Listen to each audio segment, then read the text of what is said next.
Maese Pérez el organista, de Gustavo Adolfo Bécquer. En Sevilla, en el mismo atrio de Santa Inés, y mientras esperaba que comenzase la misa del gallo, oí esta tradición a una demandadera del convento. Como era natural, después de oírla, aguardé impaciente que comenzara la ceremonia, ansioso de asistir a un prodigio.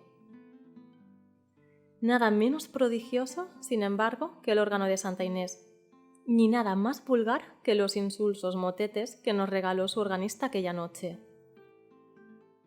Al salir de la misa, no pude por menos de decirle a la demandadera con aire de burla: ¿en qué consiste que el órgano de Maese Pérez suene ahora tan mal? «Tomá», me contestó la vieja, «en que ese no es el suyo». «¿No es el suyo? Pues, ¿qué ha sido de él?» «Se cayó a pedazos de puro viejo, hace una porción de años». «¿Y el alma del organista?» «No ha vuelto a aparecer desde que colocaron el que ahora le sustituye». Si a alguno de mis lectores se le ocurriese hacerme la misma pregunta, después de leer esta historia, ya sabe el por qué no se ha continuado el milagroso portento hasta nuestros días. ¿Veis ese de la capa roja y la pluma blanca en el fieltro? Que parece que trae sobre su justillo todo el oro de los galeones de Indias. Aquel que baja en ese momento de su litera para dar la mano a esa otra señora que, después de dejar la suya, se adelanta hacia aquí, precedida de 4 pajes con hachas. Pues ese es el marqués de Moscoso, galán de la condesa viuda de Villapineda. Se dice que antes de poner sus ojos sobre esta dama, había pedido en matrimonio a la hija de un opulento señor. Mas el padre de la doncella, de quien se murmura que es un poco avaro, pero calle, en hablando del ruin de Roma, cátale que aquí se asoma. ¿Veis aquel que viene por debajo del arco de San Felipe, a pie, embozado en una capa oscura y precedida de un solo criado con una linterna? Ahora llega frente al retablo. ¿Reparasteis, al desembozarse para saludar a la imagen, la encomienda que brilla en su pecho? A no ser por ese noble distintivo, cualquiera le creería un lonjista de la calle de Culebras. Pues ese es el padre en cuestión. Mirad cómo la gente del pueblo le abre paso y le saluda. Toda Sevilla le conoce por su colosal fortuna. Él solo tiene más ducados de oro en sus arcas que soldados mantiene nuestro señor el rey don Felipe, y con sus galeones podría formar una escuadra suficiente a resistir a la del gran turco. Mirad, ese grupo de señores graves. Esos son los caballeros 24. ¡Hola! También está el flamencote, a quien se dice que no han echado ya el guante los señores de la Cruz Verde, merced a su influjo con los magnates de Madrid. Este no viene a la iglesia más que oír música. No, pues si Maese Pérez no le arranca con su órgano lágrimas como puños, bien se puede asegurar que no tiene su alma en su armario, sino friéndose en las calderas de Pero Botero. ¡Ay, vecina! Malo, presumo que vamos a tener jarana. Yo me refugio en la iglesia, pues por lo que veo, aquí van a andar más de sobra los cintarazos que los paternoster. Mirad, las gentes del Duque de Alcalá doblan la esquina de la plaza de San Pedro. Y por el callejón de las Dueñas se me figura que he columbrado a las del de Medina Sidonia. ¿Os lo dije? Ya se han visto, ya se detienen unos y otros, sin pasar de sus puestos. Los grupos se disuelven, los ministriles, a quien en estas ocasiones apalean amigos y enemigos, se retiran. Hasta el señor asistente, con su vara y todo, se refugia en el atrio, y luego dicen que hay justicia. ¡Para los pobres! Vamos, ya brillan los broqueles en la oscuridad. Nuestro Señor del Gran Poder nos asista. Ya comienzan los golpes. ¡Vecina! ¡Aquí! Antes de que cierren las puertas. Pero calle, ¿qué es eso? Aún no han comenzado cuando lo dejan. ¿Qué resplandor es aquel? Hachas encendidas, literas. Es el señor obispo. La Virgen Santísima del Amparo, a quien invocaba ahora mismo con el pensamiento, lo trae en mi ayuda. Ay, si nadie sabe lo que yo debo a esta señora, con cuánta usura me paga las candelillas que le enciendo los sábados. Vedlo, qué hermosote está con sus hábitos morados y su birrete rojo. Dios le conserve en su silla tantos siglos como yo deseo de vida para mí. Si no fuera por él, media Sevilla hubiera ya ardido con esas disensiones de los duques. Vedlos, los hipocritones, cómo se acercan ambos a la litera del prelado para besarle el anillo. Cómo le siguen y le acompañan, confundiéndose con sus familiares. ¿Quién diría que esos dos que parecen tan amigos, si dentro de media hora se encuentran en una calle oscura, es decir, ellos, líbreme Dios de creerlos cobardes, buena muestra han dado de sí, peleando en algunas ocasiones contra los enemigos de nuestro Señor. Pero es la verdad, que si se buscaran, y si se buscaran con ganas de encontrarse, se encontrarían, poniendo fin de una vez a estas continuas reyertas, en las cuales los que verdaderamente baten el cobre de firme son sus deudos, sus allegados y su servidumbre. Pero vamos, vecina, vamos a la iglesia antes de que se ponga de bote en bote, que algunas noches como esta suele llenarse de modo que no cabe ni un grano de trigo. Buena ganga tienen las monjas con su organista. ¿Cuándo se ha visto el convento tan favorecido como ahora? De las otras comunidades, puedo decir que le han hecho a Maese Pérez proposiciones magníficas. Verdad que nada tiene de extraño, pues hasta el señor arzobispo le ha ofrecido montes de oro por llevarle a la catedral. Pero él, nada. Primero dejaría la vida que abandonar su órgano favorito. ¿No conocéis a Maese Pérez? Verdad es que sois nueva en el barrio, pues es un santo varón. Pobre, sí, pero limosnero cual no otro. Sin más parientes que su hija, ni más amigo que su órgano. Pasa su vida entera en velar por la inocencia de la una y compone los registros del otro. Cuidado que el órgano es viejo. Pues nada, él se da tal maña en arreglarlo y cuidarlo que suena que es una maravilla. Como le conoce de tal modo que a tientas, porque no sé si os lo he dicho, pero el pobre señor es ciego de nacimiento. Y con qué paciencia lleva su desgracia. Cuando le preguntan que cuánto daría por ver, responde: mucho, pero no tanto como creéis, porque tengo esperanzas. ¿Esperanzas de ver? Sí, y muy pronto. Añade sonriéndose como un ángel. Ya cuento 76 años. Por muy larga que sea mi vida, pronto veré a Dios. Pobrecito, y sí lo verá, porque es humilde como las piedras de la calle, que se dejan pisar por todo el mundo. Siempre dice que no es más que un pobre organista de convento y puede dar lecciones de solfa al mismo maestro de capilla de la primada, como que echó los dientes en el oficio. Su padre tenía la misma profesión que él. Yo no le conocí, pero mi señora madre, que santa gloria haya, dice que le llevaba siempre al órgano consigo para darle a los fuelles.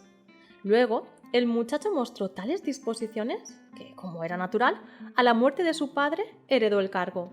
¡Y qué manos tiene! Dios se las bendiga.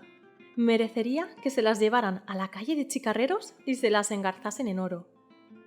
Siempre toca bien, siempre, pero en semejante noche como esta es un prodigio.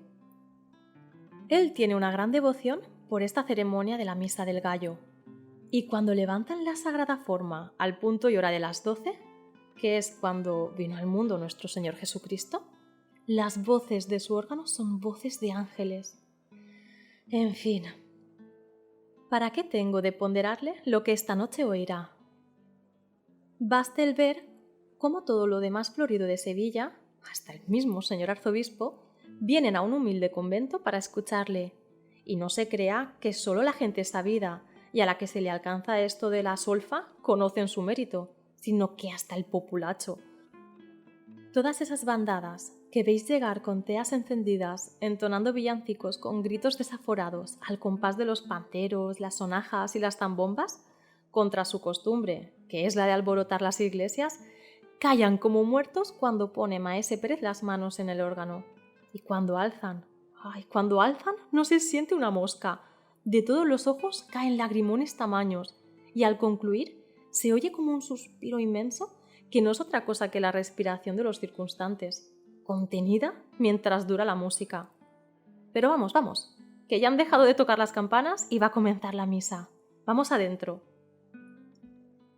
Para todo el mundo es esta noche Nochebuena, pero para nadie mejor que para nosotros.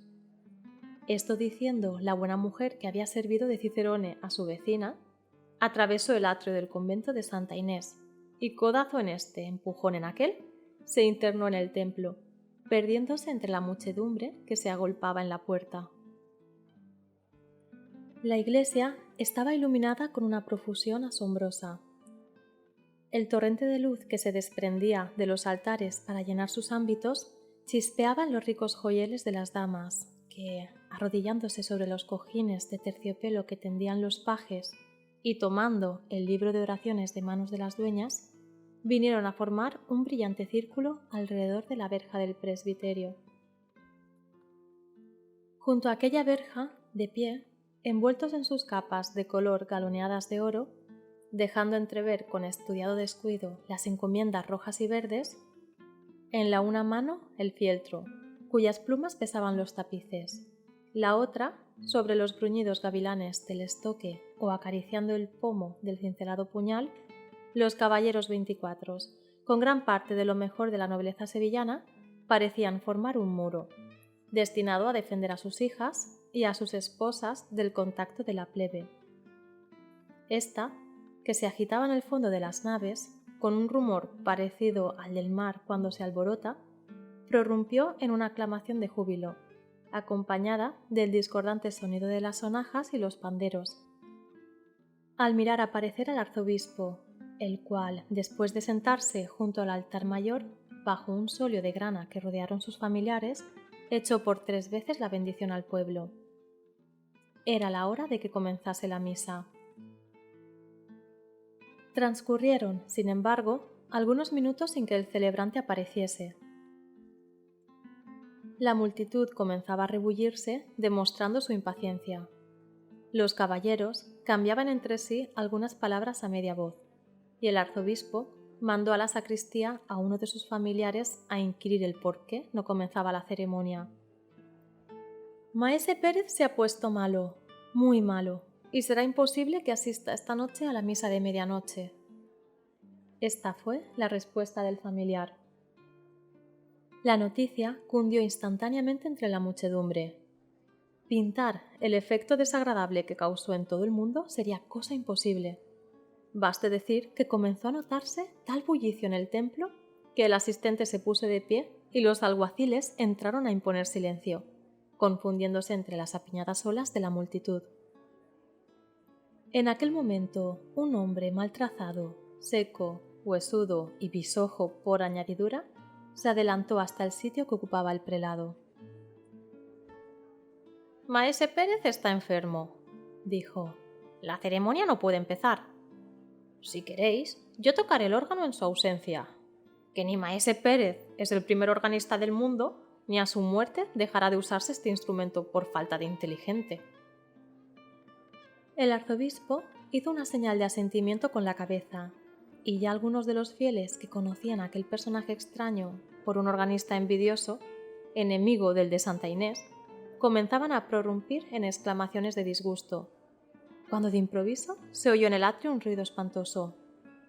«¡Maese Pérez está aquí! ¡Maese Pérez está aquí!». A estas voces de los que estaban apiñados en la puerta, todo el mundo volvió la cara.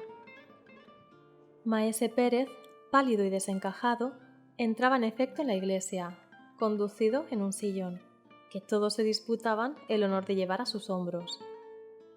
Los preceptos de los doctores, las lágrimas de su hija, nada había sido bastante a detenerle en el lecho.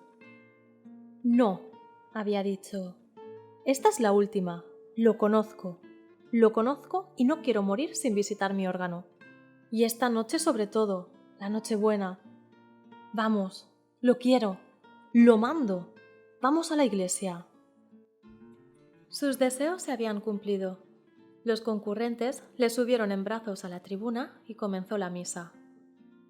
En aquel punto sonaban las 12 en el reloj de la catedral.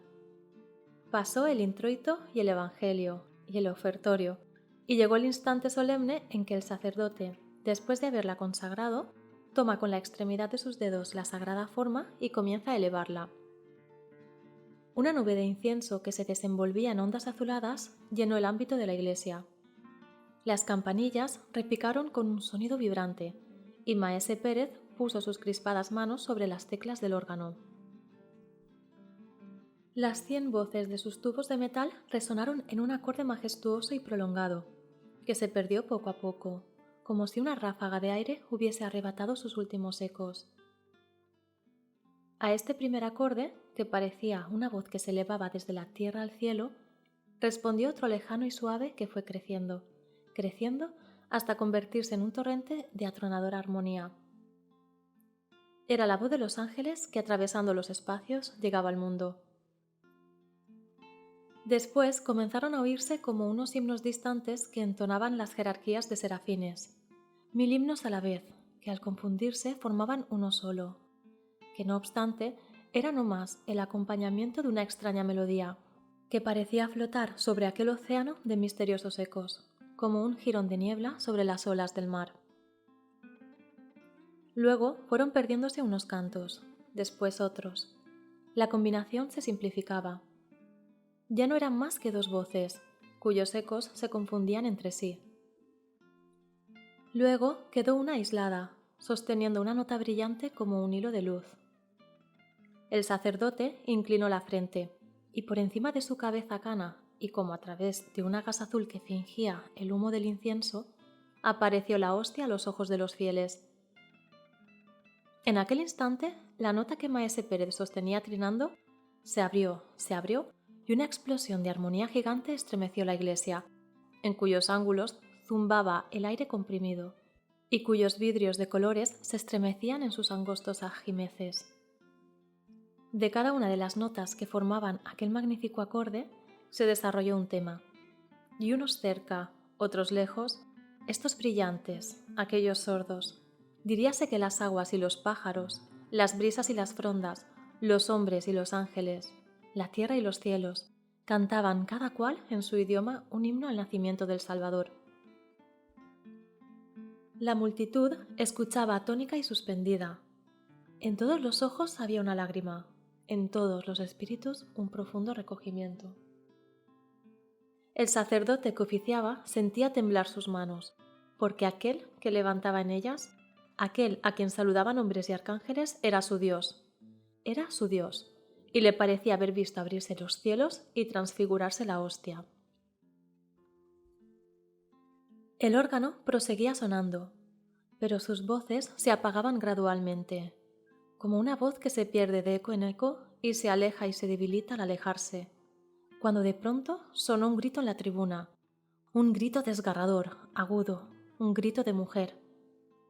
El órgano exhaló un sonido discorde y extraño, semejante a un sollozo, y quedó mudo. La multitud se agolpó a la escalera de la tribuna, hacia la que, arrancados de su éxtasis religioso, volvieron la mirada con ansiedad todos los fieles. ¿Qué ha sucedido? ¿Qué pasa?, se decían unos a otros, y nadie sabía responder, y todos se empeñaban en adivinarlo, y crecía la confusión, y el alboroto comenzaba a subir de punto, amenazando turbar el orden y el recogimiento propios de la iglesia. ¿Qué ha sido eso?, preguntaban las damas al asistente, que, precedido de los ministriles, fue uno de los primeros a subir a la tribuna, y que, pálido y con muestras de profundo pesar, se dirigía al puesto en donde le esperaba el arzobispo, ansioso, como todos, por saber la causa de aquel desorden. ¿Qué hay? Que Maese Pérez acaba de morir. En efecto, cuando los primeros fieles, después de atropellarse por la escalera, llegaron a la tribuna, vieron al pobre organista caído de boca sobre las teclas de su viejo instrumento, que aún vibraba sordamente, mientras su hija, arrodillada a sus pies, le llamaba en vano entre suspiros y sollozos.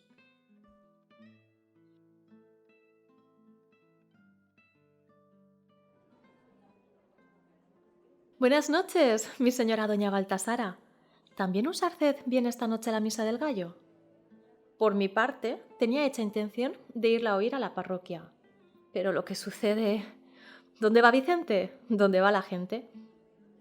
Y eso que, si he de decir la verdad, desde que murió Maese Pérez parece que me echan una losa sobre el corazón cuando entro en Santa Inés. Pobrecito, era un santo. Yo de mí sé decir que conservo un pedazo de su jubón como una reliquia.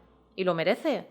Pues en Dios y en mi ánima, que si el señor arzobispo tomara mano en ello, es seguro que nuestros nietos lo verían en los altares. Mas, como ha de ser, a muertos y a idos no hay amigos. Ahora lo que priva es la novedad. Ya me entiende Usarced. ¿Qué? ¿No sabe nada de lo que pasa? ¿Verdad que nosotras nos parecemos en eso? De nuestra casita a la iglesia, y de la iglesia a nuestra casita, sin cuidarnos de lo que se dice o dejase de decir.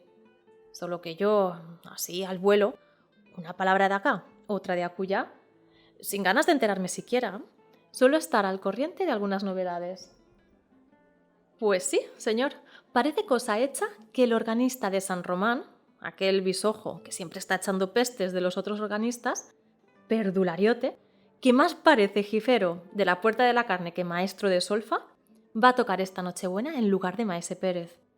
Ya sabrá Usarced, porque esto lo ha sabido todo el mundo, y es cosa pública en Sevilla, que nadie quería comprometerse a hacerlo, ni aún su hija, que es profesora, y después de la muerte de su padre entró en el convento de novicia.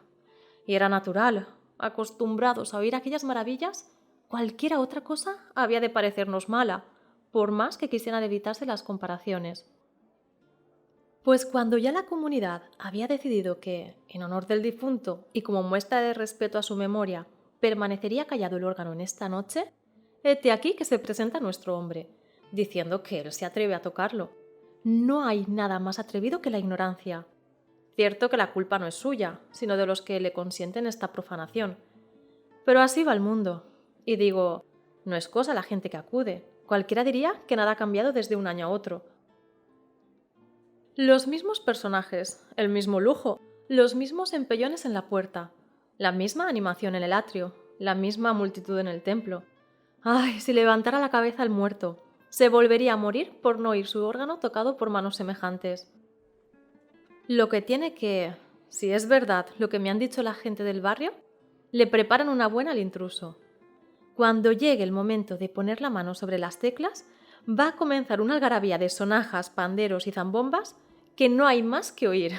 Pero, calle, ya entra en la iglesia el héroe de la función. ¡Jesús! ¡Qué ropilla de colorines! ¡Qué gorguera de cañutos! ¡Qué aire de personaje! Vamos, vamos, que ya hace rato que llegó el arzobispo y va a comenzar la misa. Vamos, que me parece que esta noche va a darnos que contar para muchos días.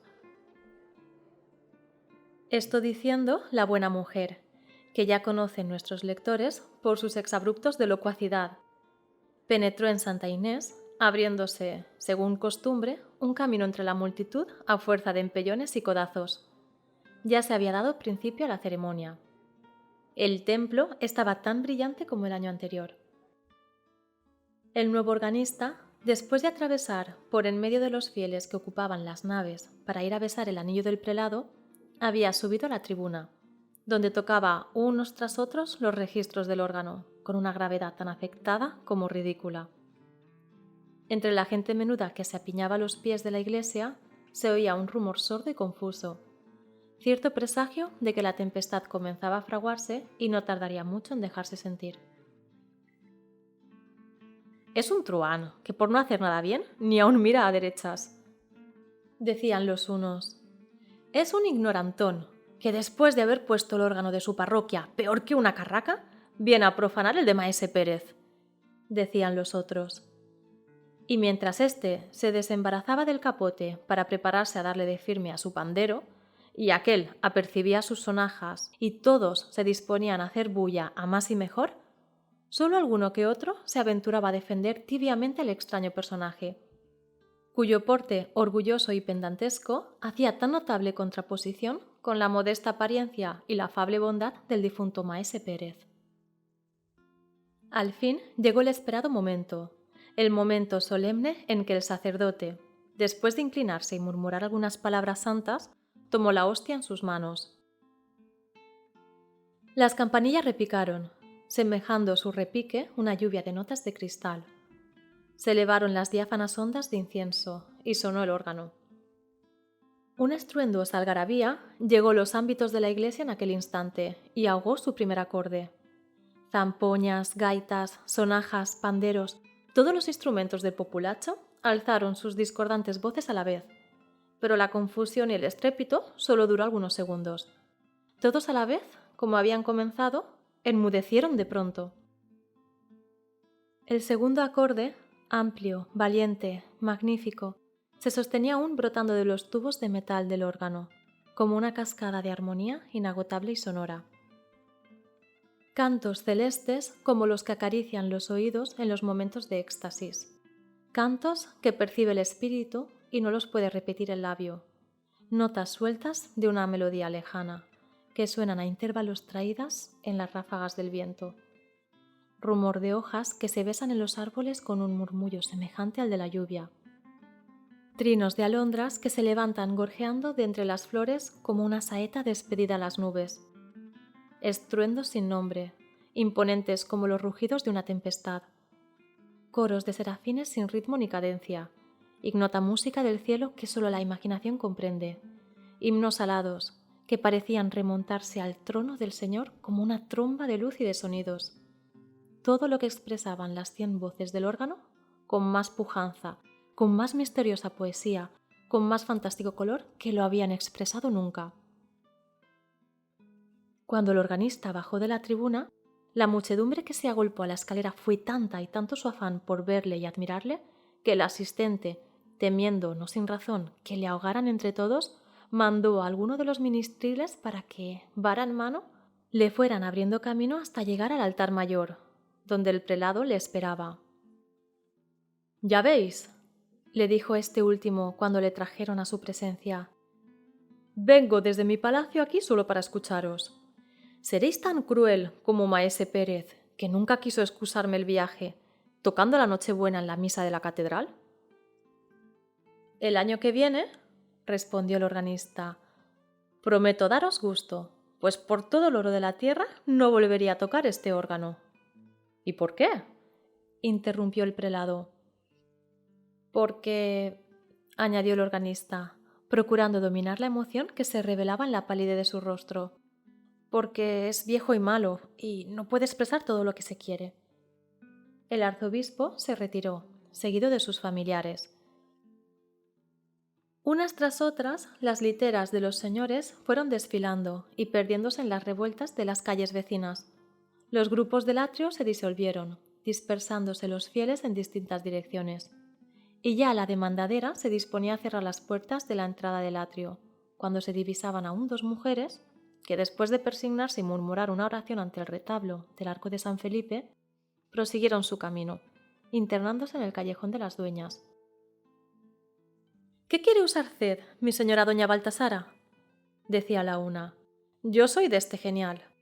Cada loco con su tema. Me lo habían de asegurar capuchinos descalzos y no lo creería del todo. Ese hombre no puede haber tocado lo que acabamos de escuchar. Si yo lo he oído 1000 veces en San Bartolomé, que era su parroquia, y de donde tuvo que echarle el señor cura por malo, y era cosa de taparse los oídos con algodones. Y luego, si no hay más que mirarle al rostro, que según dicen es el espejo del alma. Yo me acuerdo, pobrecito, como si lo estuviera viendo, me acuerdo de la cara de maese Pérez, cuando en semejante noche como esta bajaba de la tribuna, después de haber suspendido el auditorio con sus primores. ¡Qué sonrisa tan bondadosa! ¡Qué color tan animado! Era viejo y parecía un ángel.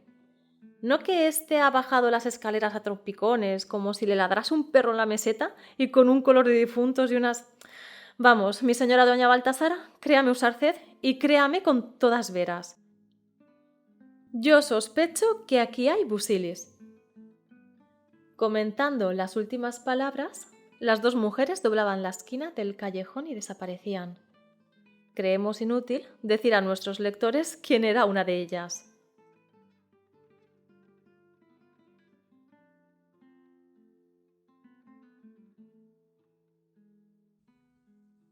Había transcurrido un año más. La abadesa del convento de Santa Inés y la hija de maese Pérez hablaban en voz baja, medio ocultas entre las sombras del coro de la iglesia.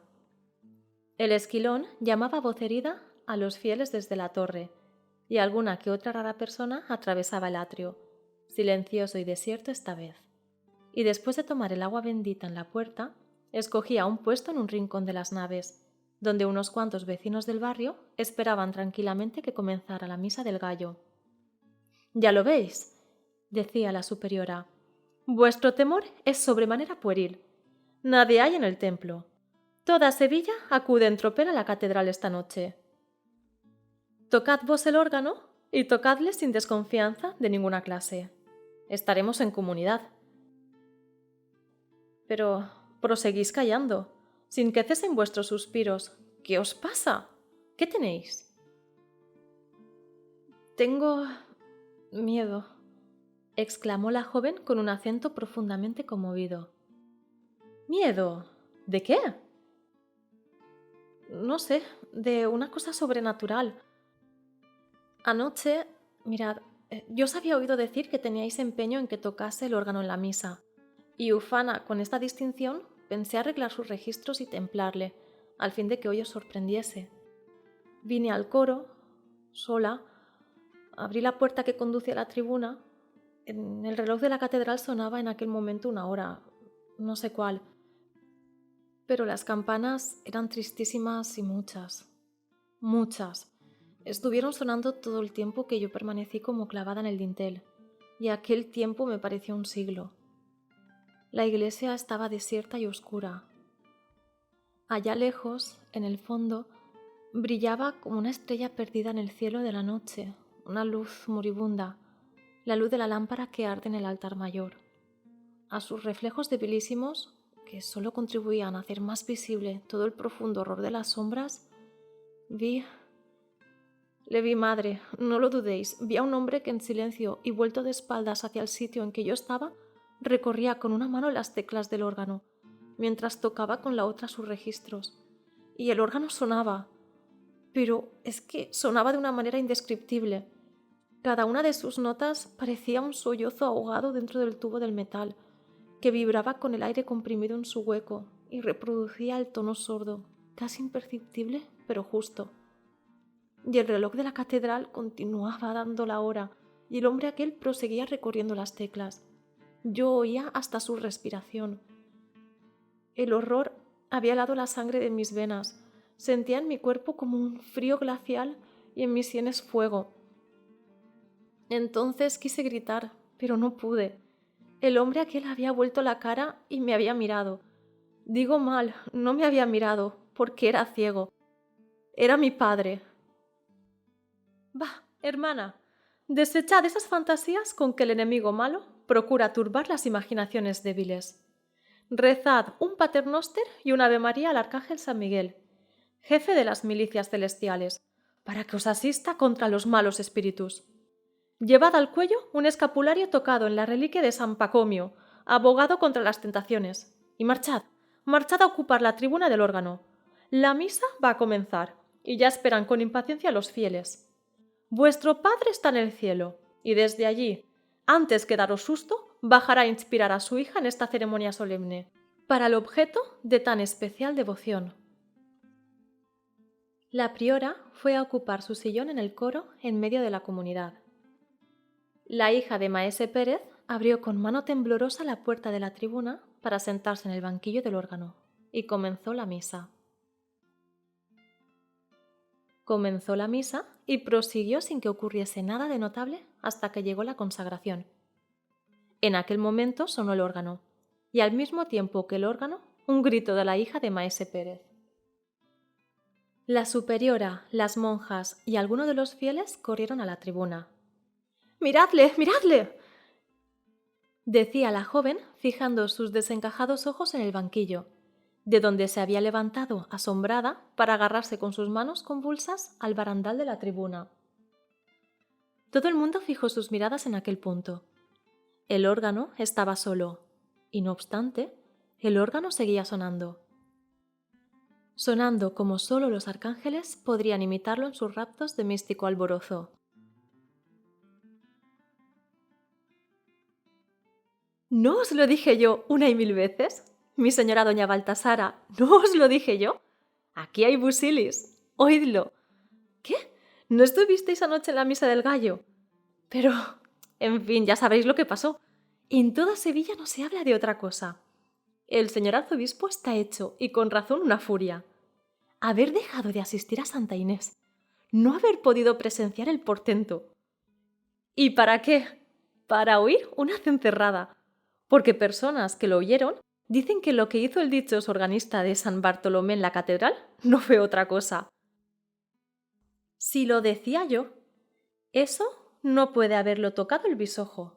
Mentira, aquí hay busilis, y el busilis era, en efecto, el alma de Maese Pérez.